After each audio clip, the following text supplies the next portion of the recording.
పాకిస్తాన్ జిందాబాద్. పాకిస్తాన్ జిందాబాద్. Ration card ఇక్కడ, Aadhaar card ఇక్కడ, కానీ వాళ్ళ నోట్లోంచి పాకిస్తాన్ జిందాబాద్. ఇది ఎలా ఉందంటే ఇంట్లోనే నాన్నని పెట్టుకొని పక్కింటోని నాన్నని పిలిచినట్టుంటుంది వీళ్ళ పని.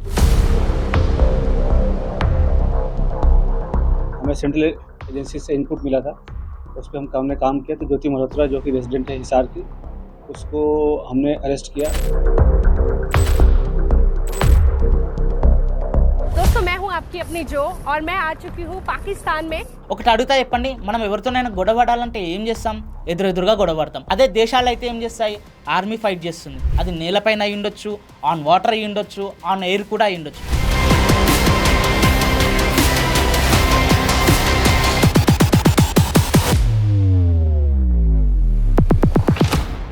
కానీ ఇప్పుడు పాకిస్తాన్ ఒక కొత్త రకమైన వార్ స్టార్ట్ చేసింది. అదే స్పైల రూపంలో.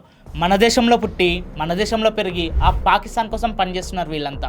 మనం చిన్నప్పుడే చదువుకుంటాం ఇండియా ఇస్ మై కంట్రీ అని. కానీ వీళ్ళు ఆ మదర్ ల్యాండ్నే మోసం చేస్తున్నారు. అమ్మ పాలు తాగి రొమ్ము గుద్దుతున్నారు వీళ్ళు. ఎప్పుడు వినని ఏరియాస్లో టెర్రరిస్టుల గురించి వింటున్నాం. ఇలా రూట్స్కి టెర్రరిజం పాకిపోయి ఏజెంట్స్గా ఎంతమంది మారిపోయారో just imagine.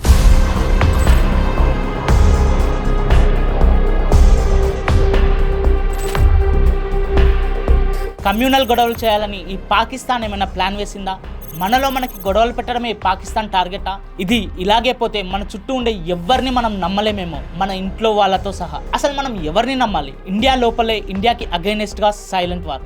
Indian security agencies చాలా రాష్ట్రాల్లో ఈ స్పైలను కనిపెట్టి పట్టుకుంది. ఇప్పుడు అన్ని ఏజెన్సీస్ హై అలర్ట్లో ఉన్నాయి. అందులో దొరికిన వాళ్ళే జ్యోతి, ఒక Indian YouTuber, Davinder Singh, Indian student, Shahzad, Indian business man. అసలు వీళ్ళు ఐఎస్ఐ ఏజెంట్లుగా ఎలా మారారు? ఇలా ఇంకా ఎంతమంది అరెస్ట్ అయ్యారు? ఈ వీడియోలో అన్ని క్లియర్గా బ్రేక్ డౌన్ చేద్దాం. Let's dive in.